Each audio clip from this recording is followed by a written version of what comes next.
Então, o Evangelho de João, capítulo 17, eu vou começar a ler do 20, né? Diz assim: minha oração não é apenas por eles, rogo também por aqueles que crerão em mim por meio da mensagem deles. A fim de que todos sejam um, como és tu, ó Pai, em mim e eu em ti. Também seja eles em nós, para que o mundo creia que tu me enviastes. Eu lhe tenho transmitido a glória que me tens dado, para que sejam um, como nós o somos. Eu nele e tu em mim, para que eles sejam perfeitos em unidade, e para que o mundo conheça que tu me enviaste a mim, e que os tens amado a ele, como me tem amado a mim. Pai, a minha vontade é que onde estou estejam também fortes os que me deste, para que vejam a minha glória que me conferiste, porque me amaste antes da fundação do mundo. Pai justo, o mundo não te conhece, mas eu te conheço, e aqueles que me deste sabem que tu me enviaste. E eu lhes fiz conhecer o teu nome, e lhe farei conhecer, mas para que o amor com que me tens amado esteja neles, e eu neles esteja. Amém. Bem, amados, assim como a gente refletiu junto, né, na semana anterior, muito rica essa oportunidade de João ter registrado essa oração, né? É um momento único. Provavelmente, né, a gente entende assim, sem fechar a questão, claro, que Jesus estava orando em voz alta a ponto dos discípulos ouvirem, para que isso pudesse ser feito registro, né? Ou seja, para que depois eles pudessem registrar isso, né? Cada um conforme o Espírito inspirou eles. Eu fico pensando o que isso deve ter gerado naquele momento que eles viveram. Ou seja, nesse momento, o Rodrigão falou uma coisa na segunda-feira passada, antes da gente começar, né, tendo comunhão, o Rodrigão falou esse texto toca porque está falando de mim, né? Tá? Aqueles que vão crer, assim, especial. Especial, né? Ele colocou dessa forma. E assim, tanto especial em ambos os sentidos, né? Vamos pensar agora naqueles que estão ali, né? Vamos pensar em João, que registrou esse fato, que devia estar ali, talvez com seus olhos fechados, não sei, em oração, ouvindo a oração do Senhor Jesus Cristo ao Pai e escutando aquela oração e vendo que o Senhor Jesus estava orando e o que ele estava pedindo ao Pai, o que ele estava falando era exatamente a respeito deles que estavam ali ao seu lado, né? É aquela absoluta certeza, né, de que muitas vezes nos falta no nosso dia a dia, quando o livro de Hebreus diz que Jesus é o sumo sacerdote, aquele que intercede por nós, né, aquele que está à destra do Pai, né, às vezes no meio das nossas dificuldades, ou no dia a dia corrido, como foi orado também, tanta tribulação, tantas inquietações, às vezes foge da nossa memória que o nosso Deus é um Deus Emanuel, ou seja, um Deus presente. Ele sim é Elohim, é Rafá, ele é Deus Todo-Poderoso, ele é Criador, como muitas vezes a Escritura coloca, né? Ó Deus, Criador dos céus e da terra e de tudo que neles há, né? Mas ele é Deus presente, é o Deus que, como Isaías falou, habita no alto e sublime trono, mas também habita num coração quebrantado e contrito, né? Como é bom esses dois aspectos do nosso Deus, né? Tanto a gente conhecer o poder, a soberania, o Criador, o alto e sublime trono, como também conhecer o Deus que habita no coração contrito, habita no coração quebrantado, né? Aquele Deus que é presente, né? E essa consciência, né? Essa consciência interior, né? É o que nos produz paz, né? Aquela paz verdadeira mesmo, né? Esse conhecimento do Senhor, quando eu digo essa consciência, esse conhecimento do nosso Deus é que vai nos trazer descanso. Primeiro, Deus não perde a sua paz. Deus não se desequilibra, Rafinha. Mesmo quando Deus está irado, Danilo, Ele não se perturba. A paz dele não tem início e fim. Ele é o príncipe da paz. Nada o confunde. Ninguém o aconselha. Ninguém penetra nos seus juízos, como Paulo falou, né? Nós não conseguimos o entender, mas ele nos entende completamente de dentro para fora, né? Quando a Escritura diz: conhecereis a verdade vos libertará. Muitas vezes a gente sabe, o pessoal acaba usando esse versículo muito de forma mística, esotérica, mas na verdade o fato de nós conhecermos a Deus como Ele é, conhecemos o seu caráter, o seu atributo, o seu coração, à medida que Ele está se revelando para nós, é isso que traz uma verdadeira libertação.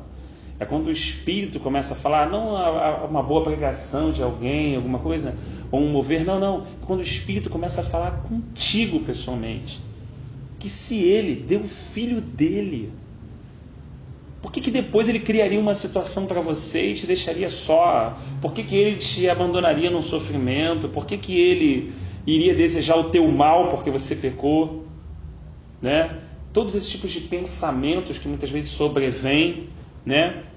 Então, muitas vezes nós aceitamos, muitas vezes nós ficamos debaixo de uma culpa, muitas vezes nós ficamos cabisbaixo, porque nós preferimos aceitar as setas que Satanás lança sobre a nossa mente do que crer na verdade de Deus comunicada e estabelecida. Que esse Deus entregou o seu único Filho por amor a nós. É verdade que quando realmente nos rebelamos ou ficamos obstinados com alguma coisa, o Senhor nos disciplina? É verdade também. É um limite, né? Porque as pessoas querem ir para o extremo ou para o outro. Ele nos disciplina. Agora, o fato dele nos disciplinar, Rafinha, dele nos apertar em alguma situação, ou criar uma situação, nos conduzir para o deserto, em algum aspecto da nossa vida, isso significa que ele não nos ama? Isso significa que ele nos abandonou? Ou que ele persevera? Ou que ele vai até o caminho do Emaú para puxar os discípulos que se afastam? Ou ele vai atrás da ovelha perdida? Ou ele cria os caminhos de espinho, como Oséias falou, para que possa trazer o seu povo e livrar eles dos amantes dele? Então, não devemos aceitar as sugestões de Satanás de nenhum lado. Nem de porque erramos, nos sentimos culpados e ficarmos oprimidos debaixo daquela culpa, né? Ou de termos uma vida negligente, uma vida sem se importar, nada tem a ver. Nem um extremo é o Senhor, nem outro extremo é o Senhor. A vida do Senhor está em Cristo. A vida do Senhor é a manifestação do próprio Filho dele. Então, à medida que ele entregou o seu Filho, ele revelou o seu Filho, e o seu Filho revelou o Pai a nós. Por isso ele termina esse texto dizendo: eu tenho feito, Pai, que eles te conheçam. Acho que foi o Danilo que leu. E eu permanecerei fazendo isso. Ou seja, eu vou seguir, né? E eu te conheço, e esses aqui que você me enviaste, eu os fiz conhecer o teu nome e continuarei a fazê-lo, né? Então, o nosso propósito é aquilo que João diz lá na sua primeira carta: a nossa comunhão com o Pai e com o Filho. Então, o nosso propósito como cristão não é obter nada pessoal no meio da nossa história, não é atingir a realização de nenhum sonho ou situações em que nós projetamos, senão de fato conhecermos quem é o Pai e quem é o seu Filho Jesus Cristo. Na primeira parte desse capítulo, Jesus disse o quê? Que a vida eterna é essa: que conheçam a Ti como único Deus vivo e verdadeiro, e a Jesus Cristo a quem enviaste. Então, a nossa comunhão é com Ele. O que nos traz refrigério, o que nos traz paz, né? Como João estava colocando né? Acho que ali na nossa conversa, na última segunda-feira, que você falou assim, estava aquele ambiente tão tranquilo, né? E aquela oração tão silenciosa, e nós sentíamos ali a presença de Deus, sentimos que de fato o Espírito estava fazendo algo na nossa vida por meio da palavra, ainda que seja imperceptível, no meio de uma conversa, de uma pequena comunhão, de uma troca de experiência, de um testemunho que alguém trouxe. O Senhor estava edificando sobre a nossa vida.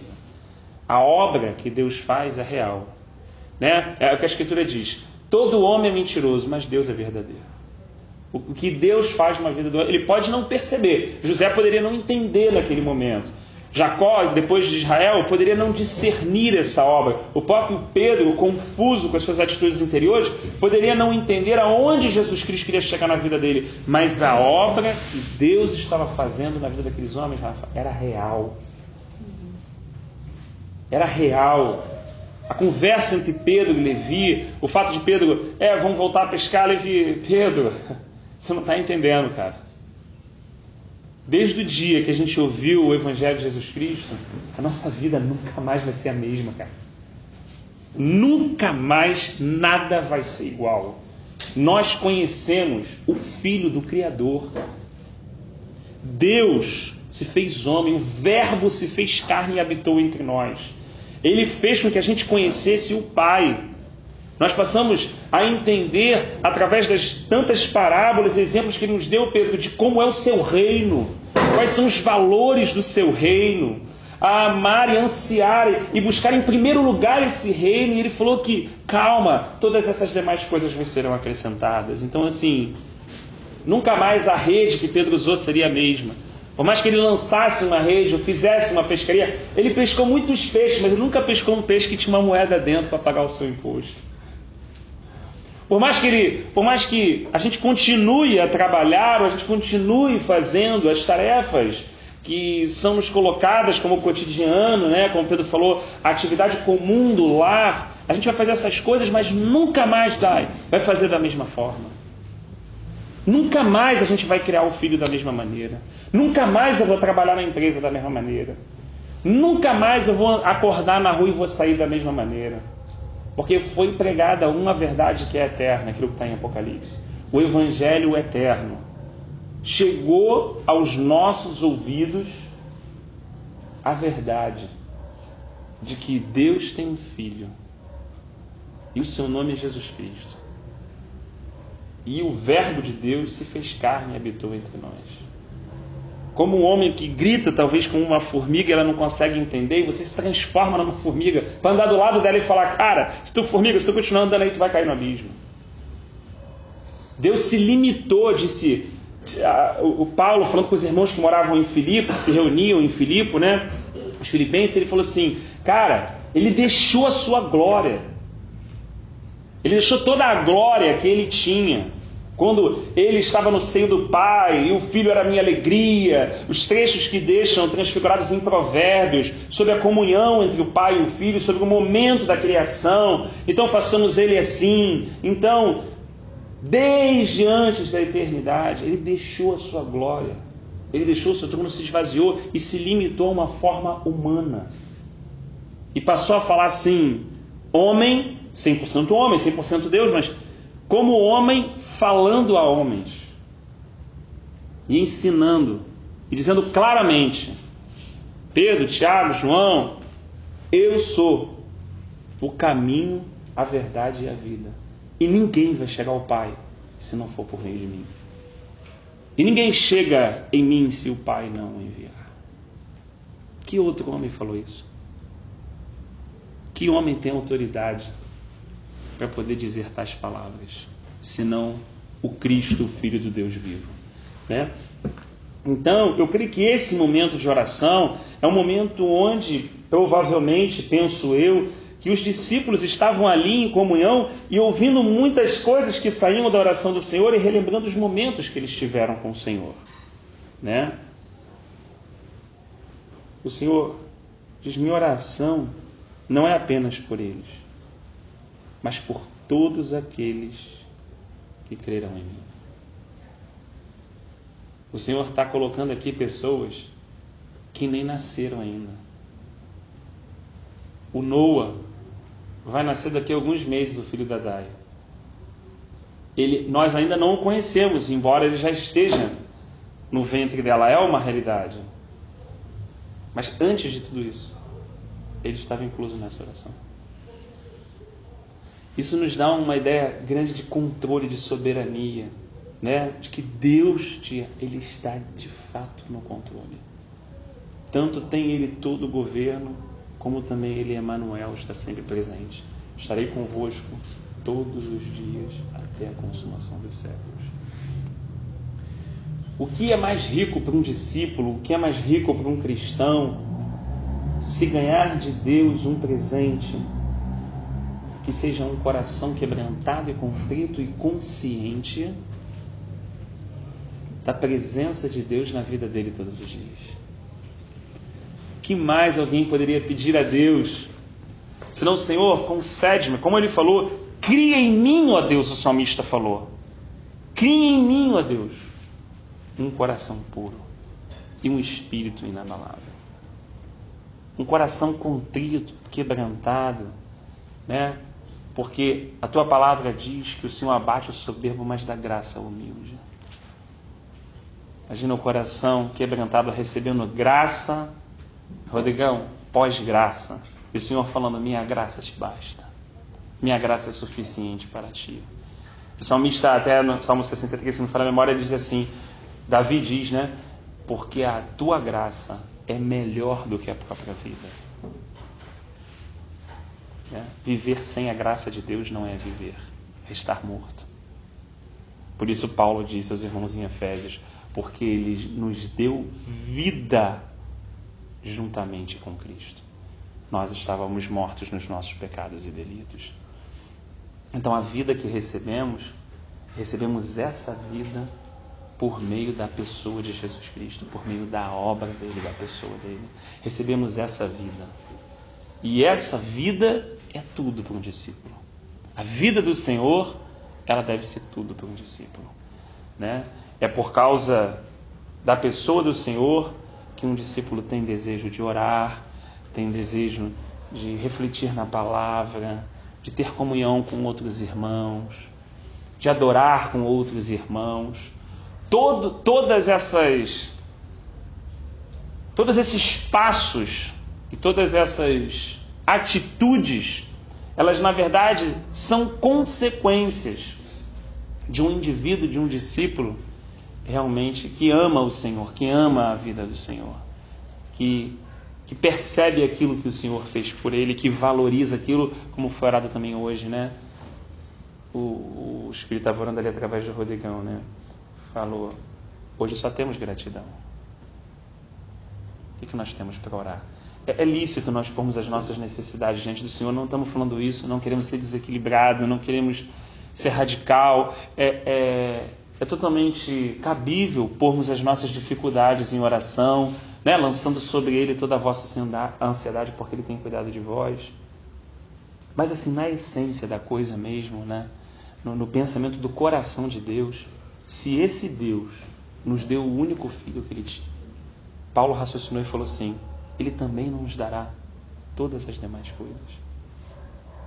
Se Ele nos deu tudo, se Ele proveu tudo através da pessoa e da obra de Jesus Cristo, assim, fazendo uma reflexão no meu coração e vendo a reportagem, né, recente que saiu no domingo, que o brasileiro é o país, né, uma nação mais ansiosa do mundo. Saiu na pesquisa.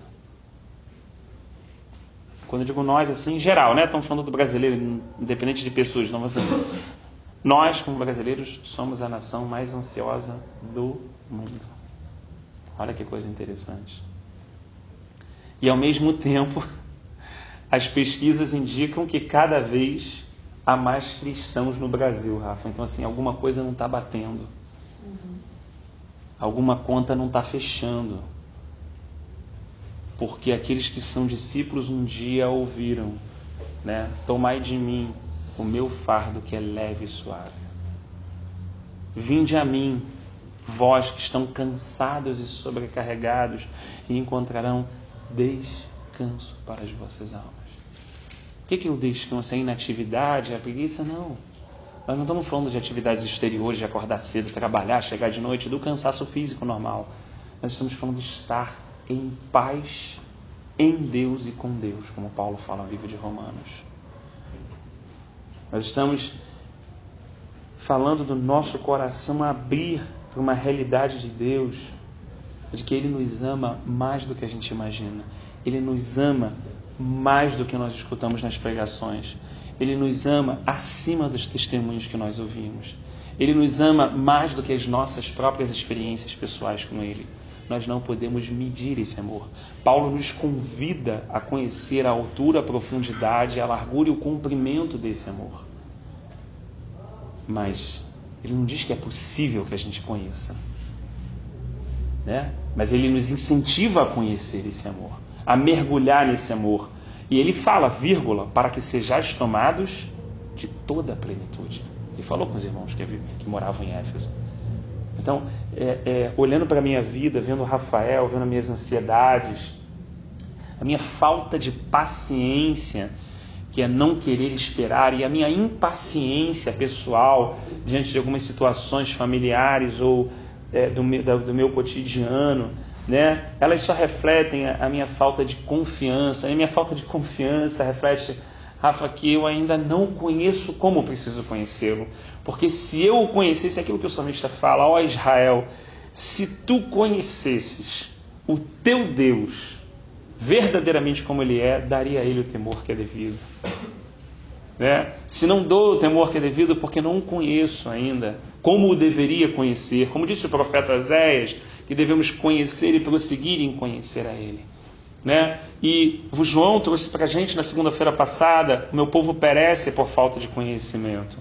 Que mais riqueza está diante de nós, posta pelo nosso Pai Celestial e pelo seu Filho Jesus Cristo, maior do que conhecer eles? O que mais um cristão deveria almejar no presente século? Nos últimos dias, nos dias dos princípios das dores, nos dias do fim, o que mais um cristão deveria almejar em oração, em súplica, em adoração ou em comunhão, se não conhecer esse Deus e ser tocado por Ele? E receber virtude dEle quando se aproxima dEle, como aquela mulher, como nós também. O que mais deveríamos? Conhecimento, ministério, serviços, atividades eclesiásticas, títulos. O que mais deveríamos, na verdade, priorizar, se não conhecer Ele como Enoque e andar com Ele até ser tomado por Ele, né? Ou ser andado como Elias até cumprir o seu papel cabalmente e depois ser recolhido por Ele e deixar pessoas que possam seguir fazendo aquilo que um dia o Senhor nos ensinou a fazer e nós compartilharmos com outros irmãos para que aqueles irmãos sigam também servindo o Senhor, não idolatrando a obra do Senhor, mas aprendendo a amar o Senhor da obra, sabe? Não se perdendo em vãs discussões na palavra de Deus, mas aprendendo a temer o Deus da palavra. Entendendo que aquele que assenta no alto e sublime trono é aquele que deseja um relacionamento diário. É o mesmo Deus que não mudou, que vinha na viração do dia procurar Adão. O mesmo Deus que bate na porta. E se nós abrirmos, Ele vai cear conosco.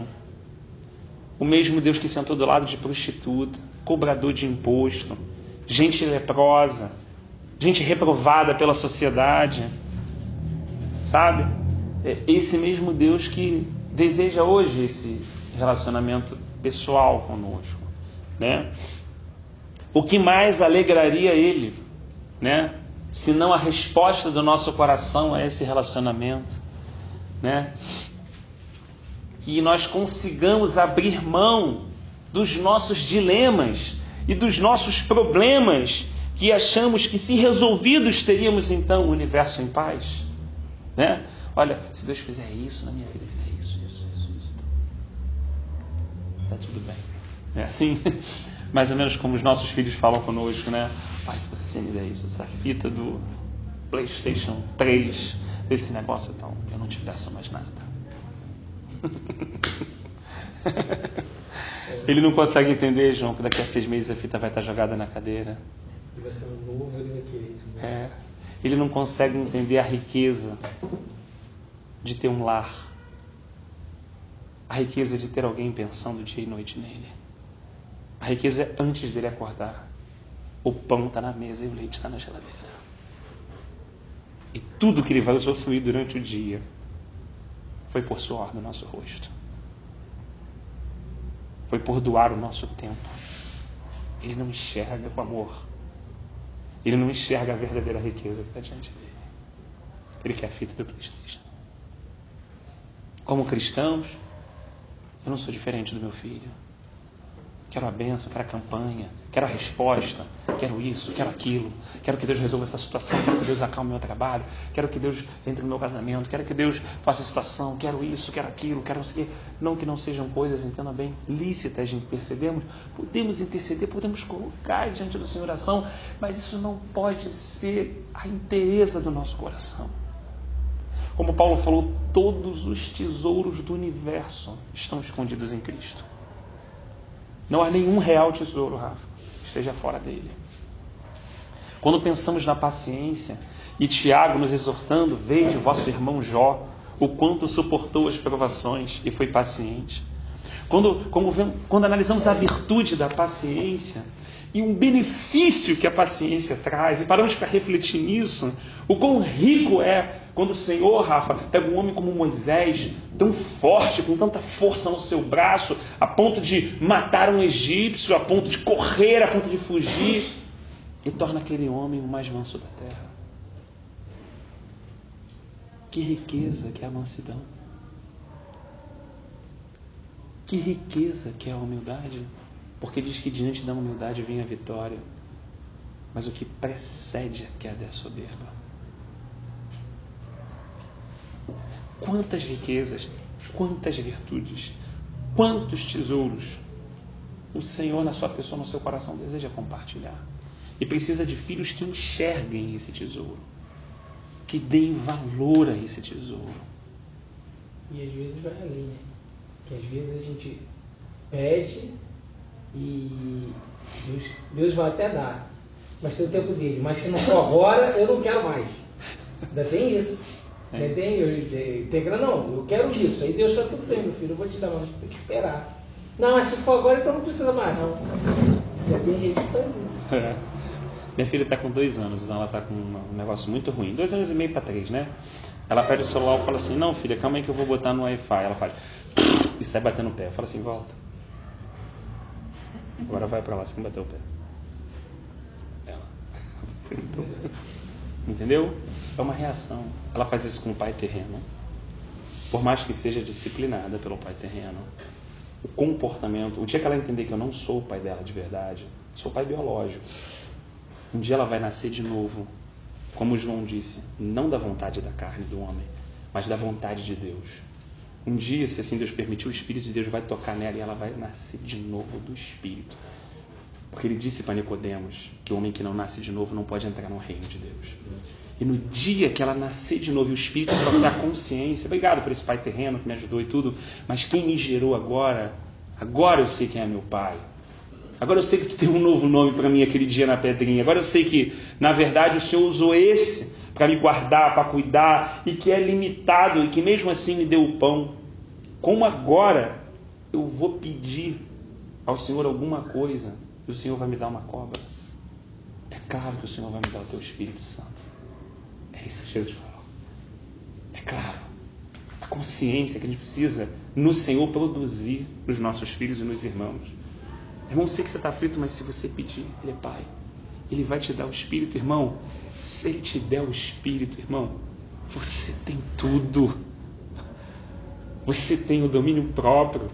Você tem a mansidão, você tem a alegria, você tem singeleza. O que Paulo falou para os irmãos em Gálatas. Você tem o fruto. Irmão, você tem tudo.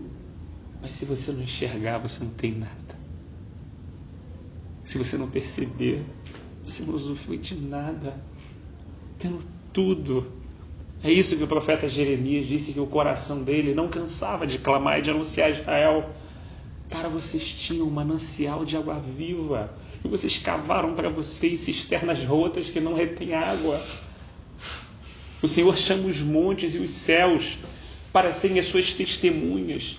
Vede que loucura ocorre na terra, que loucura o meu povo fez, trocando o seu Deus, o manancial de água viva, por cisternas rotas que não retêm água. Claro que eles fizeram isso, não num sentido tão agressivo e consciente, mas eles fizeram isso como consequência quando colocaram os seus desejos e as suas obstinações acima do Senhor. Eles, naquela pergunta de Deuteronômio 28, você quer a bênção, a maldição, quer a vida ou a morte? É claro que na oração todo mundo fala a bênção, a vida. Mas é claro que quando todo mundo olha a relação de bênção, ele diz assim, calma aí, o fruto da fazenda, isso, aquilo, o filho e tal, eu quero isso. E se ele quiser aquilo mais do que o Deus da bênção, daqui a pouco não importa nem mais que está dando aquilo, importa ele ter aquilo. Importa ele ter aquilo. Como ele vai ter já não importa mais. E por isso, você pode achar tão agressivo, mas por isso Israel adorou Astarote, Baal, Balaíns. Porque você fala assim, não é possível, cara. O cara viu o mar abrir. Caraca, o cara trouxe a arca de Obed-edom para Israel de novo. Cara, o cara construiu o templo como Salomão, a glória desceu, encheu. Os sacerdotes não andavam. Como é que pode? Sim, pode. A hora que o meu coração do Rafael apenas tira o olhar do autor e consumador da sua fé e repousa sobre os seus desejos, as suas petições, né? E o seu querer e a sua vontade. Não é difícil o povo de Deus não conhecer Deus. Isaías disse isso. O jumento conhece o seu dono, o boi o seu possuidor, mas Israel não conhece o seu Deus. É possível a igreja de Deus não conhecer Deus? É. É possível um filho de Deus não conhecer seu pai? É. Biblicamente. É possível. E se ele não tem isso, ele perece. Se ele não tem isso, ele é enganado. Se ele não tem isso, o diabo vem sobre ele e começa a sacudir ele. E começa a acusar ele, golpear ele. E daqui a pouco o servo de Deus está aflito, está assim, meu Deus, caramba, o que vai ser essa semana? Será que essa situação vai ser assado? Pô, o irmão chamou ele para orar, eu orei, mas não é tanto problema, é tanta retaliação. Eu estou fora de reunião de oração. Pô, negócio de estudar a palavra, não sei, tá mó luta. Eu não vou naquele bagulho, não, aquilo tá ruim, aquilo tá, sabe? Você começa e daqui a pouco você conversa às vezes com o irmão, ou a gente às vezes conversa com o irmão, e a gente está desesperado. E a gente está cheio de medo. Medo daquilo não dar certo, medo de fracassar, medo de não ser um bom esposo, medo de não ser um bom pai, medo de não segurar a família, medo de desviar, medo disso, medo daquilo, e a gente está com medo. Porque na verdade a gente está acreditando naquilo que o diabo tem muitas vezes setado na nossa mente. Só que sabe qual é a grande verdade, irmão? A grande verdade é quem está com medo é o diabo. Sabe quem está morrendo de medo, Rafa? Sabe quem está se pelando de medo, diabo? Sabe por quê? Ele foi sentenciado. Ele foi desmascarado na cruz. Ele recebeu uma sentença do Eterno. O dia da prisão dele, do lançamento do lago de fogo, já está determinado pelo Pai, por aquele que o criou. Ele sabe que ele, com todos os seus anjos, não terão nenhuma saída. Não há saída. Está consumado. Quem está desesperado quando salta endemoniado numa pessoa e tenta agredir, tenta oprimir, tenta acuar, é ele. É por isso que os cristãos confiantes andavam em direção aos leões e abriam os braços dizendo, Maranata, vem Senhor Jesus. Eles não eram doidos. Eles acreditavam na palavra de Deus em vez das setas malignas. Mas muitas vezes o que a gente acredita? Numa coisa que alguém disse pra gente, numa situação que alguém mandou, uma seta que entrou, um pensamento que a gente acordou na primeira pessoa achando que é a gente pensando e é Satanás setando. E às vezes a gente dá mais crédito a isso do que a palavra de Deus. A palavra de Deus diz o quê? Que aquele que é dele maligno não toca. Que se ele tropeça, é Deus quem corrige ele. É Deus quem disciplina ele. Que nada e ninguém Nada e ninguém, não esqueça disso. Nada, Rafa, e ninguém, nenhuma história que alguém te contar vai separar você do amor de Cristo, do amor de Deus que está em Cristo Jesus. Nada, ninguém. Não há pecado. Não há situações que nós muitas vezes colocamos na nossa mente. Que uma vez um coração quebrantado e contrito, com lágrimas no coração, não no rosto, não receba o perdão e a purificação daquele sangue.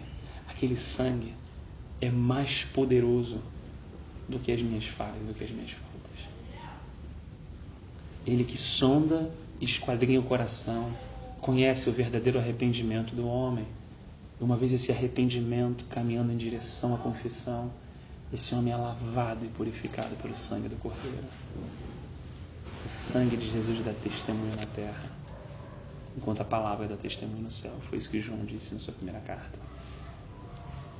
O que a palavra de Deus diz a respeito da obra do Senhor, da pessoa dele, das verdades eternas. Por que nós ficamos amados? Por que nós damos tanta trela aos nossos medos? Por que nós damos tanto crédito às coisas e pensamentos que nos sobrevêm, como os discípulos também faziam, como eu faço?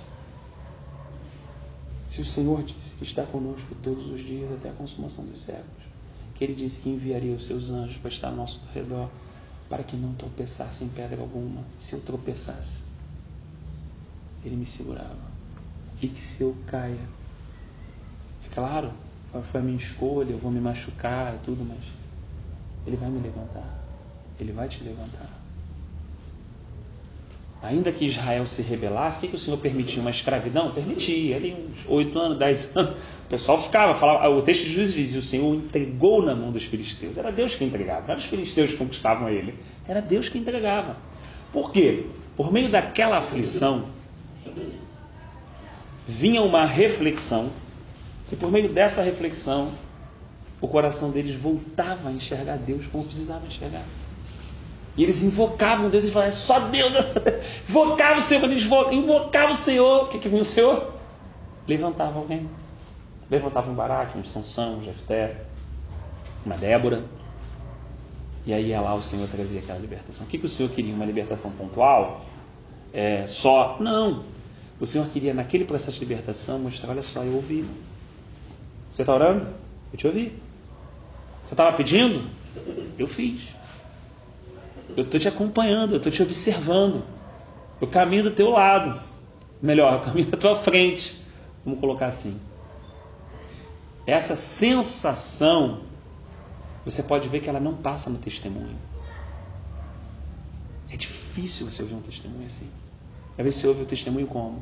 Olha, eu estava passando um perrengue, eu orei, e aí tal situação foi resolvida. Tá, vai ter outra. Vai ter outra. E vai ter outra. Qual é a percepção? Aonde está a riqueza que não foi vista nesse processo? Onde está a riqueza? Deus me ouviu. Deus te ouviu. Deus te ouviu, João. Deus interviu. Ele não está à parte. Ele é Deus conosco.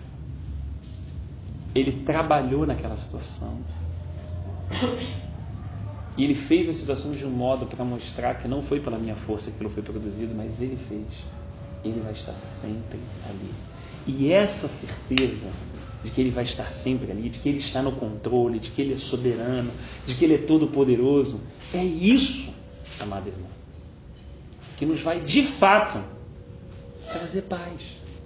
Não aquela solução pontual, aquele culto de ação de graça por causa daquilo. Não. Porque aquilo é só um marco, aquilo é só o resultado, vamos colocar dessa forma. Quando na verdade a riqueza está no processo. A riqueza está no andar junto. Acho que você queria falar, o Danilo também acho que quer falar, não? É que ontem aconteceu um negócio comigo, é muito simples assim, testemunho. Que eu acordei, meus pais tinham viajado ontem. Acordei pra vir a reunião. Aí fui, tomei banho, tudo, peguei minhas coisas. Aí eu ia tocar ontem. Aí eu lembrei de pegar minha palheta. Aí nisso eu saí. Aí no meio do caminho eu botei a mão no bolso, chequei todos os bolsos. Aí não tinha palheta. Eu fiquei mó triste. Eu falei, Deus, o teu santo nome, eu comecei a orar daquele jeito. O Senhor vai me enviar alguém, vai me dar uma palheta, não sei o que lá. Aí tá, eu fui comprar um negócio na padaria. Quando eu chego lá, pesquisando, procurando no meu bolso, fui. Eu botei a mão no dinheiro, dava a palheta. Eu falei, caraca, que sabe, o cuidado de Deus é uma coisa tão simples assim. Pra mim foi muito, assim, muito grande, assim. Mas é simples, assim, como Deus trata nas pequenas coisas. Eu achei muito legal, assim. São os pequenos detalhes, né, que a gente pode perceber as coisas grandes de Deus. Eu não sei se eu contei para vocês um testemunho uma vez. Meus pais estavam em missões e tal, e passaram muito perrengue, fome, porque eles acabaram indo para um lugar e a pessoa que ia receber eles acabou não... Houve uma confusão lá, não importa, não quero expor, a ideia não é essa. E aí meu pai teve que trabalhar com 60 anos num lugar de lenha, de cortar madeira. Minha mãe foi ser babá para tentar pegar algum dinheiro para poder eles ficarem ali até que eles, de noite ali, trabalhar na obra do Senhor e tudo.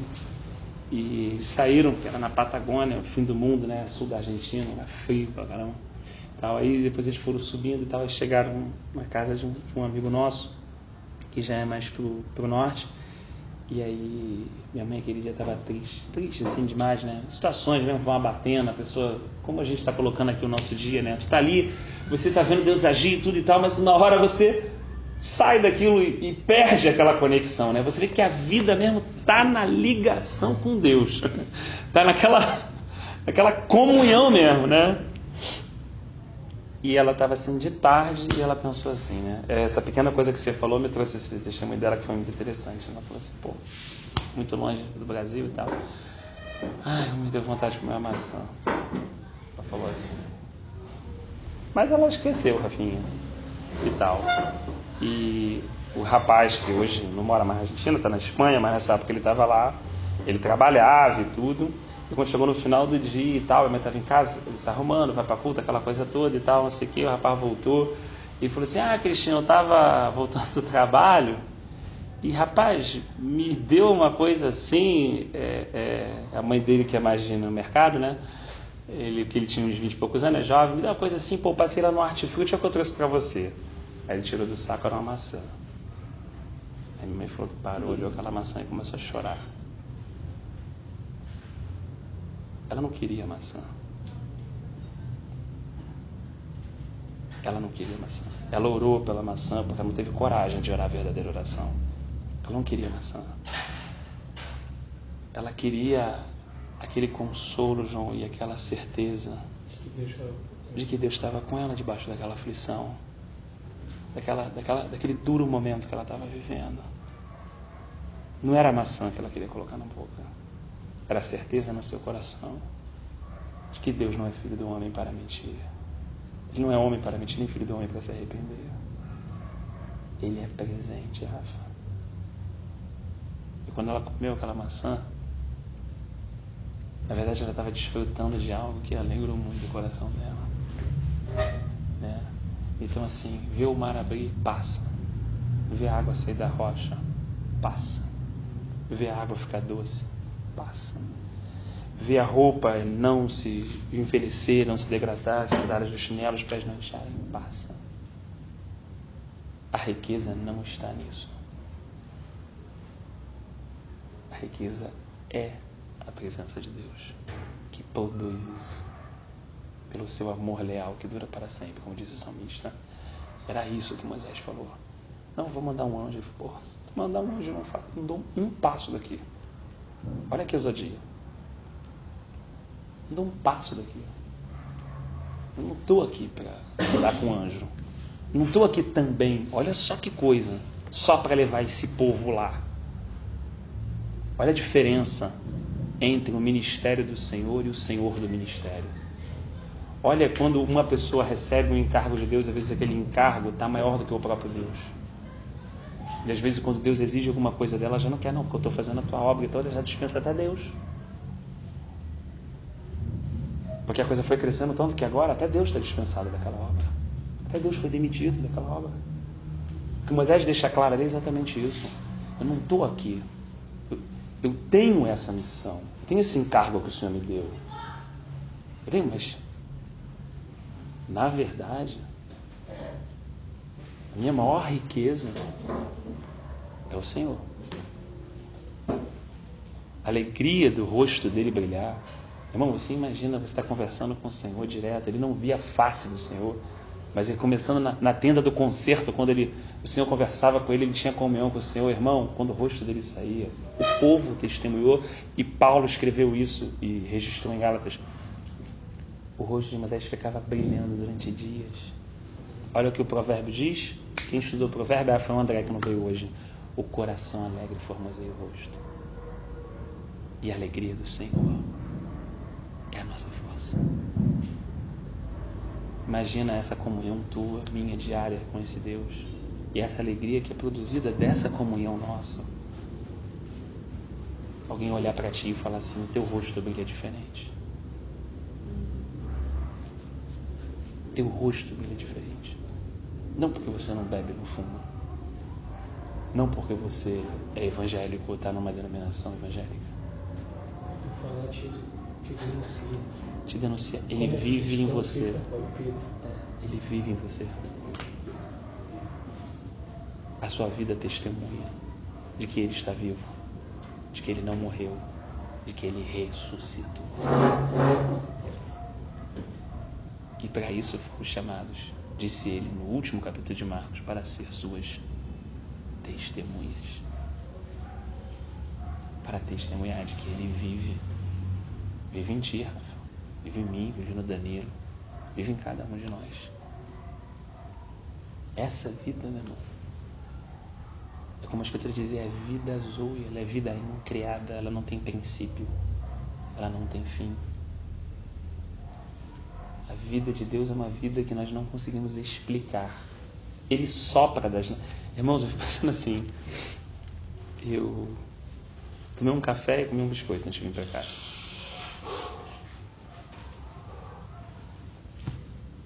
É o cheirinho do café e do biscoito. Porque foi o que eu comi. É o que está dentro de mim, não é?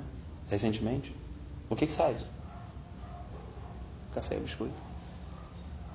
Deus, quando soprou, saiu vida. Porque o que tem dentro dele? Vida. E vida é eterna. Deus sopra, sai vida. Deus soprou num barro. Um homem abriu os olhos. Ele gritou para Lázaro. E ele levantou do túmulo. Por isso que ele disse: aquele que crê em mim, ainda que esteja morto, viverá. Foi o que ele disse para Maria: eu sou a ressurreição e a vida, Maria. Você não está entendendo? Você está só no aspecto teológico, que no último dia ressuscitarão. Você está só nesse aspecto. Diante de ti está aquele que é a ressurreição e a vida. Eu vou engolir a morte. Paulo deve ter ficado tão impressionado com isso, pensando nas suas reflexões com o Senhor, que ele chega uma hora escrevendo e dá um brado.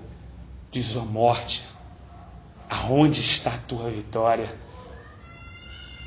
Porque o aguilhão da morte é o pecado, mas foi quebrado por Jesus Cristo, nosso Senhor. A força do pecado é a lei. Mas pela lei do Espírito da vida, em Romanos 8, não há condenação para aqueles que estão em Cristo Jesus, que não andam segundo a carne, mas segundo o Espírito. Cara, tanta riqueza, tanta vida, tudo feito, tudo consumado, tudo dividido com os seus filhos, tudo derramado na sua noiva, que é a sua igreja, que é o seu corpo. E eu, sinceramente, às vezes durante o meu dia hoje, não consegui perceber. Não consegui exercitar isso, não consegui usufruir isso na sua totalidade. Mas está à nossa disposição. Irmãos, isso não é uma fantasia, isso não é um conto, isso não é uma história, isso não é algo abstrato, isso não é uma meta inatingível, nada disso. Isso é o retrato de um relacionamento com o pai e seu filho. Isso é um ensino diário de um pai conosco que somos os seus filhos. Ele está nos exercitando a maturidade. o Espírito de Deus na nossa vida está nos conduzindo a conflitos, a dilemas, a provações, a tribulações, para gerar crescimento nas verdades que Ele plantou em nós. Para que essas verdades se transformem em realidades espirituais. E para que possamos viver a Sua palavra e ela possa se encarnar em nós. E possamos dar esse testemunho. Vamos tentar ler o próximo só para a gente não perder o... Pai, queria que os que me deste estejam comigo aonde eu estou. Que pedido. Que pedido. Que cuidado. E vejam a minha glória. A glória que me deste, porque me amaste antes da criação do mundo. O Senhor Jesus quer que a gente veja a glória dele. Ele falou isso. Olha que coisa interessante. Mas aonde está a glória dele? No oba-oba? No show? Nas grandes enquetes de cenas? Não. Ele é carpinteiro. Ele nasceu no estábulo. Ele é carpinteiro. Ele nasceu no estábulo, não está aí. Mas olha que interessante. Pai, eu quero que eles vejam a minha glória. A glória que eu tinha contigo. Estevão viu essa glória. Muitos discípulos viram. E Ele quer que a gente veja, irmão, essa glória. Só que essa glória a gente vê de onde? Lá de baixo. A gente só vê Deus lá em cima quando a gente enxerga o nosso lugar, que é muito aqui embaixo, aos pés da cruz. Senão não é possível ver. Se Ele está tão amigo nosso assim, se Ele é tão camarada, como algumas pessoas colocam, se Ele é tão tete a tete, eu não consigo. Não digo medo, mas se eu não o temo. Irmãos, a gente falou aqui que o diabo está apavorado. Você quer ver um exemplo? Como é que aquela legião de 5.000 demônios chegou de Gadara aos pés do Senhor Jesus? Implorando, pedindo pelo amor de Deus.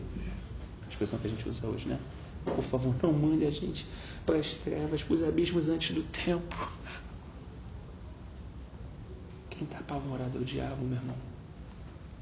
Quem era para estar alegre todos os dias, como foi orado aqui, só gratidão era a gente. Mas o meu coração ainda está endurecido. Ele ainda não vê a realidade como precisa ser visto. Porque ele ainda necessita de quebrantamento. E o quebrantamento vem através do tratar de Deus na nossa vida. No meio dos confrontos, da decepção, da desilusão. Nos momentos em que muitas vezes nós achamos que perdemos, acho que o João trouxe isso para a gente. E na verdade nós estamos ganhando. Nos momentos que parece que o barco vai virar. E de repente a tempestade se acalma. Mais do que a tempestade se acalmar, é encontrar a resposta que os discípulos perguntaram. Quem é esse que até o vento lhe obedece? Uma coisa interessante. Estava falando de você ver a glória de Deus embaixo. E Estevão viu ele em pé quando estava sendo apedrejado para a morte. Quer dizer, e muitas vezes a gente vê o discurso de que é só vitória, só vitória, só vitória, mas para a gente estar próximo de Deus, assim, quando a gente vê mais a glória de Deus, é quando a gente está sendo moído. É uma verdade. E que se a gente não tomar cuidado, se você não tiver para que venha buscar a Deus e tudo, muitas vezes você endurece o seu coração e se afasta mais dele no momento que ele quer que você fique mais próximo dele. Como aconteceu com o povo no deserto, né? Que eles chegaram ao ponto de dizer que era melhor comer a comida do Egito sendo escravo do que estar livre com Deus comendo o maná que vinha do céu. que devia ser aquele maná, né, João? Não é o tema aqui, a gente está terminando o capítulo, mas já que o João trouxe, irmãos, o maná vinha do céu. O valor nutritivo. Se hoje a gente está falando de alimentação crítica no nosso país, imagina que é o que você comeu, o que você precisa para andar, para você ficar firme. O pessoal todo saúde 10, né? Não tinha uma enfermidade no meio do povo, né? Balaão, quando chegou, não tinha nada. Tentou profetizar, não tinha nada. A bênção de Deus estava sobre Israel. Tinha tudo. Mas como você falou, que droga de maná. E que era dado todo dia. Não podia guardar, porque era renovado. Era uma ideia de continuidade. Às vezes eu, irmão, já fiz isso. Às vezes chegar num momento assim de ajuntamento, falar, pô, não sei nem porque eu vim, não sei nem porque eu estou aqui. Já pensei isso, irmão. Será que eu sou diferente do cara que falou que droga de maná? Quando eu falei assim, estando com meus irmãos e sabendo que a gente, ao adorar, o Espírito de Deus viria para glorificar o Filho de Deus. Quantas vezes eu não dei o valor que é devido à presença de Deus na minha vida, meu irmão? Quantas vezes? Aí você acaba sendo como o filho pródigo, que só passou a dar valor o dia que ele viu que estava comendo boloto de porco. Aí ele falou, não, mas lá os empregados do meu pai comem melhor do que eu estou comendo aqui. Então eu vou voltar. É um processo que muitas vezes a gente perde para dar o valor, mas você vê, o nosso pai, né, ele não quer que a gente perca, né? A gente é assim com os nossos filhos também, né?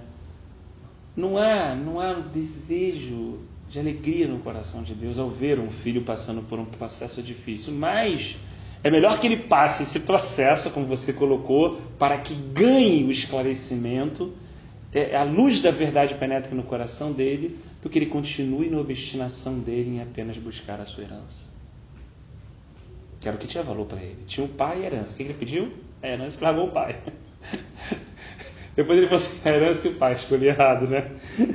Assim, o último versículo diz assim, Pai justo, embora o mundo não te conheça, eu te conheço. E estes sabes que você me enviou, que me enviaste. Eu os fiz conhecer o teu nome e continuarei a fazê-lo, a fim de que o amor que tens por mim esteja neles e eu neles esteja. Existe uma glória, né, em sermos um. Existe uma glória em sermos um. Agora a gente vai falar da glória que ele quer revelar a nós e que ele deseja revelar ao mundo. Olha o que ele falou. Quando o mundo ver que vocês são o quê? Um, então eles entenderão o quê? A minha missão. Então a unidade dos filhos de Deus, a manifestação, como ele fala lá em Romanos também, essa ardente expectativa, é uma manifestação de parte dessa glória. E essa glória leva aqueles que estão distantes a reconhecer e entender a missão do Senhor.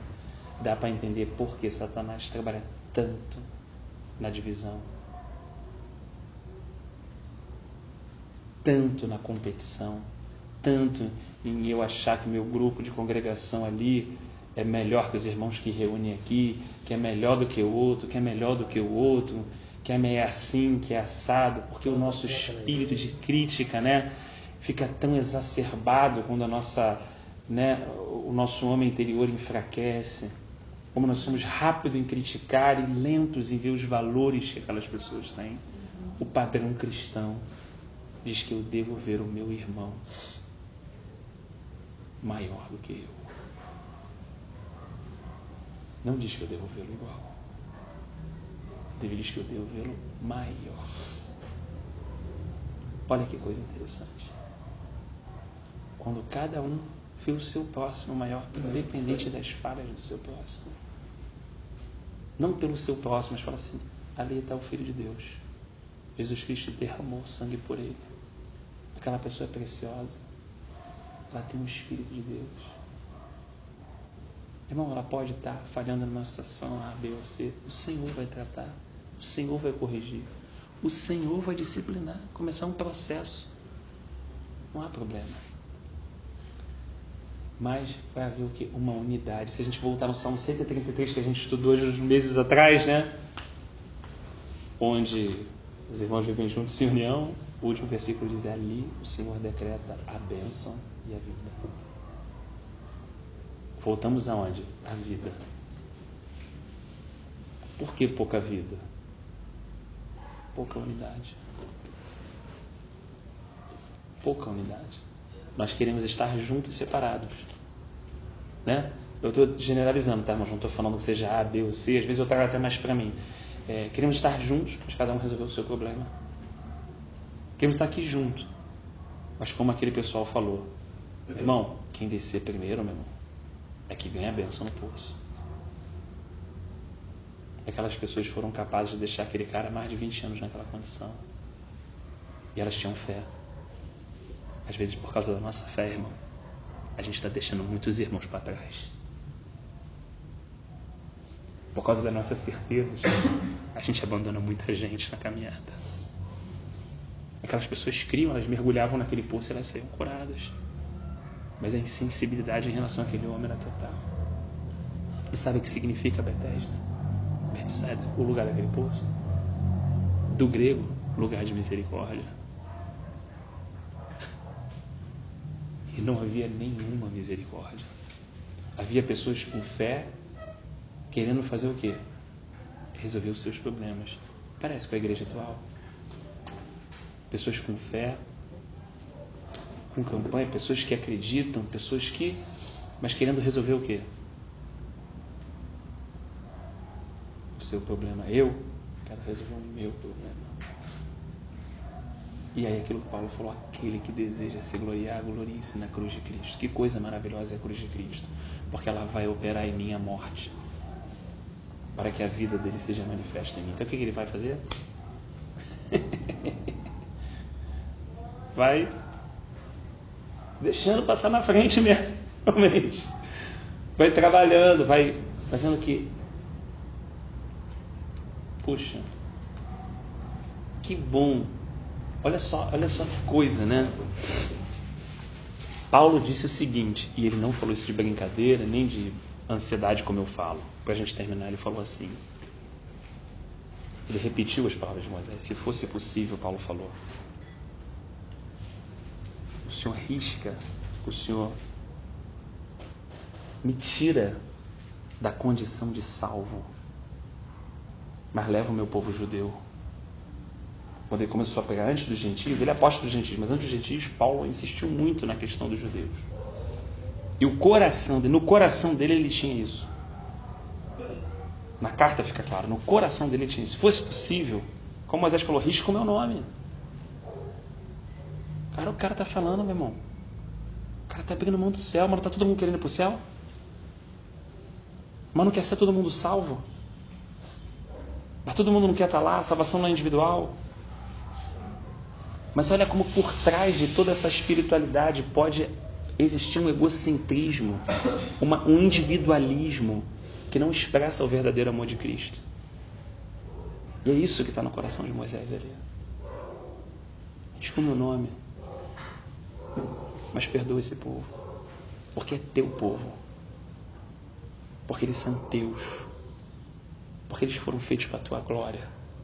E por mais que eles estejam rebeldes, aperta eles, corrige eles, mas não destrói eles. A expressão de que quando Paulo falou assim, eu fico pobre para outros se enriquecerem, eu choro para os irmãos estarem alegres, eu gemo nas cadeias para eles terem refrigério. Ou seja, aparentemente você está olhando um homem derrotado, aparentemente você está olhando um diálogo que não bate com as pregações atuais, digo assim, né? Não daqui dos irmãos, mas das atuais. Mas a grande verdade é que o que está sendo expresso daquele coração é o puro e genuíno amor de Cristo. O que ele fez?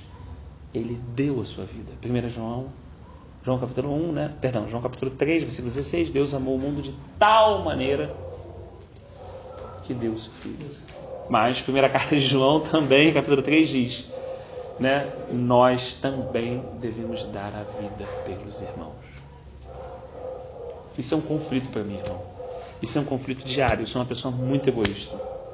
Né? Às vezes minha mulher fala isso. Tu é egoísta. Quando eu ainda penso no coletivo, é no meu coletivo. Entendeu? Quando eu penso na minha família, é na minha família, Rafa. Se eu ainda vou orar, mas vai ser pela minha congregação, entendeu? Para Deus abençoar isso, pastor. É sempre no universo do qual eu acredito que faço parte. Por causa de uma visão medíocre e limitada que eu tenho. Então o Espírito precisa combater comigo todos os dias. Todos os dias ele precisa me chocar. Todos os dias ele precisa me chacoalhar. Para falar assim, sai do teu mundo. Eu amei o mundo de tal maneira. Se para você ficar triste, alguém pode ficar alegre, você não pode ceder. Você não pode um dia, em vez de mergulhar no bolso, pegar o cara, levar ele e botar, Rafael. Naturalmente, não é no dia da obra, aquele dia que a gente fala assim, vamos visitar fulano, vamos no presídio, vamos não sei onde. Esse dia eu já boto na minha cabeça a religiosidade, vamos lá fazer a obra de Deus. Não é isso. Isso é hipocrisia. É na hora do confronto. Isso é uma coisa da qual eu tive muita dificuldade. Os irmãos falavam assim, vamos lá no hospital. Estava lá o Rafael para ir para o hospital. Quantas vezes eu orei, Rafa? Deus me usa, eu quero fazer a tua obra. Só que quando chegava segunda-feira de manhã no meu trabalho, e eu tinha que fazer meus orçamentos, aí eu ia visitar o rapaz lá, vou fazer o orçamento aqui, papava do telhado, isso e tal. E o dono do lugar falando comigo, sem parar, o fulano tá no hospital, peguei lá o laudo que o cara deu, apontou com uma doença terrível, meu irmão, o cara não para de falar, chato pra cacete. Pá, cara, não tem que ter outro orçamento, eu já tenho que fazer 8 orçamentos, tem que fazer isso, tem que fazer assado, e o cara, tô numa brabeira. O cara só faltou pedir por orar por ele. Só que eu não estava naquele momento mais religioso de visitar o hospital. Eu não estava mais naquele momento de socorrer. Aquilo não era a minha vida. Aquilo era uma tarefa religiosa evangélica. Aquilo não estava no meu coração. Aquilo fazia parte de uma atividade. Chegou uma hora que eu fiquei tão constrangido, eu lembro daquele dia até hoje. Chegou uma hora que eu estava reclamando que o cara não parava de falar. Pô, precisava trabalhar, meu irmão. Ia dar ruim para mim. Tinha que terminar. Chegou uma hora que eu não aguentei e falei assim, o senhor aceita uma oração? O cara deu um riso, João. Pô, é claro que eu aceito, meu filho. Naquela hora o Espírito falou comigo, Rafael, tu não quer fazer nada. Tu não ama minha palavra nada, rapaz. Tu não me ama nada. Você ama uma ideia. Você ama um conceito. Eu quero te ensinar a me amar. Quando Jesus fala do próximo, né? Quem é o próximo? E ele estava falando, mas quem é o próximo? Meu irmão? Aquele que está do meu lado? Aí Deus vai e faz o conta a história, né? Conta a história do samaritano. E mostra para eles que o quê? O samaritano, aos olhos do judeu, era o pior. Mas quem passou lá? Foi só nego que tinha tarefa, pô. O levita também. Foi só gente que tinha a obra de Deus para fazer, pô. É isso que Jesus deixou claro. Eu lembro de uma vez saindo para um estudo bíblico de manhã, eu saí para o estudo e vi uma menina chorando assim, sentada na minha calçada, Rafa. Aí eu saí assim, falei, pô, menina chorando, e ela estava relativamente assim vestida, parecia que não era uma pessoa moradora de rua. Aí eu falei, caraca, o horário, os irmãos vão me pegar lá, negócio de chegar atrasado, em ADD, né? Eu falei assim, o pessoal vai me cascar, eu vou lá. Quando eu cheguei lá, eu falei assim, o que eu estou fazendo? Pô, estou preocupado em chegar atrasado na escola bíblica. E a menina está chorando na calçada. Eu estou com problema de imagem, vou chegar atrasado, os irmãos vão cascar de novo. Ó, o professor chegou atrasado, não sei o que, barará. Está preocupado com a minha imagem, cara. Caraca, tudo errado, parceiro. Tudo errado. Aí eu botei a Bíblia no carro, voltei e falei assim, você está precisando de alguma coisa? Ela rangeu assim. Eu falei, Satanás está repreendido. Em nome de Jesus Cristo. Solta a vida dessa menina. O Senhor operou ali, a menina voltou ao normal, chorando, falei assim, você tem casa? Você mora em algum lugar? Quer que a gente leve? Aí chamei minha esposa, tentando conversar ali com ela e tal, daqui a pouco ela parecia uma mãe desesperada, que ela saiu de casa desgovernada, estava perdida. Aí a mãe levou e tudo, agradeceu aquela coisa, Deus te abençoe e tudo, né? Se você precisar e tal. Aí depois, olha só como é que a gente é. Glória a Deus, aleluia. Depois eu peguei, falei, caraca, agora como é que eu vou explicar aos irmãos que eu vou chegar atrasado, cara? Você está entendendo como o nosso coração é maligno? Como o nosso coração é perverso? Você entende porque Jeremias falou assim, perverso, enganoso é o coração do homem, quem o conhecerá? Porque por mais que a gente exerça, faça, irmão, é a graça de Deus e a vida de Deus. É a pessoa de Jesus Cristo. Não tem currículo. Não adianta contabilizar dia. Não adianta contabilizar testemunho. Não adianta falar o que fez. Não adianta falar o que aconteceu. É uma graça diária e contínua, como você colocou. E se eu me desconecto dessa graça, como os Gálatas fizeram, eu corto essa ligação, meu irmão. A gente murcha, a gente esfria, a gente empobrece. Mas não por causa do Senhor. Veja bem, o Senhor está como? Sempre disponível. Ele é Deus, poderia estar ocupado, né? Mas ele já alguma vez falou que está ocupado para você? Para mim? Uma vez ele não nos atendeu, Rafa, falou assim, ó, estou ocupado, agora não dá para te ouvir. Eu faço isso com meus filhos, agora não dá. Deus nunca falou isso para a gente.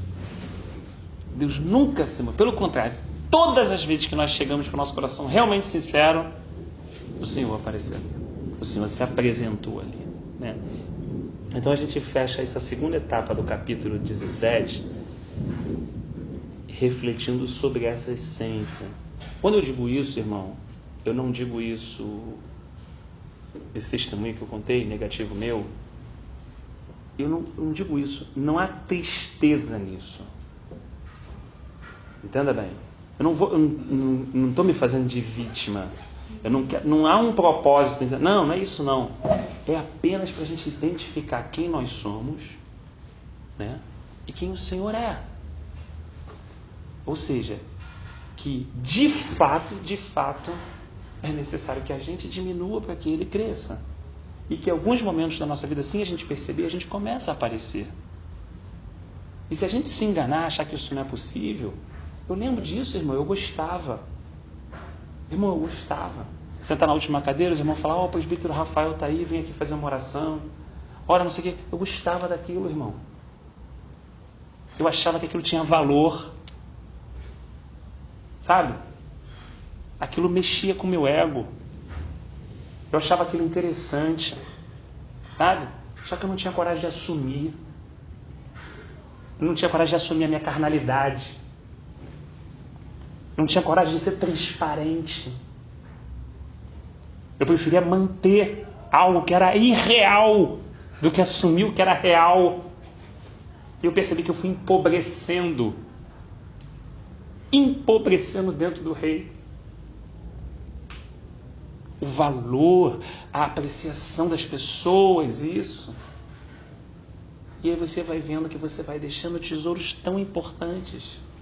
Irmãos, por coisas tão pequenas a gente não percebe, irmão. A gente não percebe. Um irmão hoje que canta, que põe guarda-costas, o irmão não percebe, ele não está enxergando isso. Porque se ele enxergasse, ele largaria isso. Mas ele não está enxergando. Ele jura de pé junto que ele está fazendo a obra de Deus, irmão. Ele jura de pé junto, ele acredita mesmo. Ele vai como levita e o sacerdote com toda a certeza que não dá tempo de ir no bom samaritano, porque ele precisa chegar no templo na hora certa, irmão. E ele faz aquilo com toda a convicção, mas, como Paulo falou com os judeus, mas permeado por tanto engano. O que o salmista ora? Na tua luz eu vejo a luz. Porque minha luz tem condição de ver. Na tua luz eu vejo a luz. Sonda-me, esquadrinha, vai no profundo do meu coração, vê se há em mim algum caminho mau, arranca-o e guia-me pelo caminho eterno. Olha a consistência da oração, do pedido, do dilema do salmista. do conhecimento da graça de Deus, mas da percepção do seu coração. Como você conversasse com Davi e ele pudesse falar para a gente: eu sei que eu sou um homem segundo o coração de Deus, mas eu também matei um homem, meu coração se endureceu, eu não vi. Eu errei. E Natan teve que ser duro e me repreender para que eu caísse aos pés do Senhor quebrantado e Deus pudesse restaurar a minha vida. Sabe, o processo do Senhor na nossa vida, e tudo isso vai revelando a dependência que nós temos dele. Tem que ser muito maior do que a gente imagina. Se eu acho que dependo de Deus, meu irmão, eu não tenho a consciência do tamanho dessa dependência que eu tenho que ter. Eu acho que eu dependo, mas eu não consegui ver o quanto de fato eu dependo. Às vezes um filho acha que a gente paga a escola, paga isso, paga aquilo. Ele não sabe que 9 meses uma mãe vomitou. Ele não lembra que 9 meses uma pessoa passou mal, foi para o hospital, que tudo estava sendo preparado, o berço, o carrinho, a almofada, tudo estava sendo feito para recebê-lo. E às vezes esse indivíduo, que fui eu muitas vezes, virava para minha mãe com 10, 11 anos de idade e falava assim: que droga, eu queria que minha mãe fosse a mãe do fulaninho, que deixa ele ir para as festinhas. Eu falei isso, irmão, para minha mãe. Nasci na família errada. Né? Nasci na família errada. Irmão, você acha que eu já não falei isso com Deus, irmão? Só que de uma forma hipócrita, que bem na sutileza da oração. Você acha que na hora que eu oro e falo assim: Senhor, está pesado demais, você acha que não significa lá no fundo que eu estou orando assim: o Senhor não sabe o que o Senhor está fazendo, o Senhor permitiu que alguma coisa acontecesse na minha vida além das minhas forças, eu não estou aguentando, eu vou morrer, o Senhor não sabe de nada. Você acha que por trás não existe uma verdade para sair dali de dentro, que a gente tenta abafar de todas as formas para que saia apenas uma oração religiosa? É a melhor oração do salmista. É melhor ele falar: cadeias do inferno cingiram realmente os meus pés. Touros de Bazã passaram por cima de mim. A minha vontade era essa. Mas de repente ele encontra graça. De repente ele encontra graça naquele momento. Tudo passa a fazer sentido e fala: mas Deus, mas o Senhor não. O Senhor, se eu for lá para o profundo do mar, botar minha cama lá, o Senhor lá vai estar comigo. Se eu pegar as asas da aurora e for lá para a eternidade, o Senhor lá vai estar. Para onde fugirei de ti? Para onde me ausentarei da tua presença? Aí daqui a pouco a coisa muda no meio da oração e, né, começa aquela coisa, mas a oração termina de outra forma. Né? Que o Senhor possa nos impelir em coragem e ousadia, com temor, de nos conduzir a orações mais francas, mais sinceras com Ele, de colocarmos para fora o que pensamos. Não concordo muito não, Senhor. Isso não está muito certo na minha visão. Ele falou isso com Isaías: venha, arrazoamos, tragam os seus pleitos, falem para mim se eu estou sendo duro com vocês, se eu não sei conduzir a vida de vocês. Conversem comigo, traga para mim suas causas. Mas não me ensine a tratar com vocês. Eu sou o oleiro, vocês são o barro.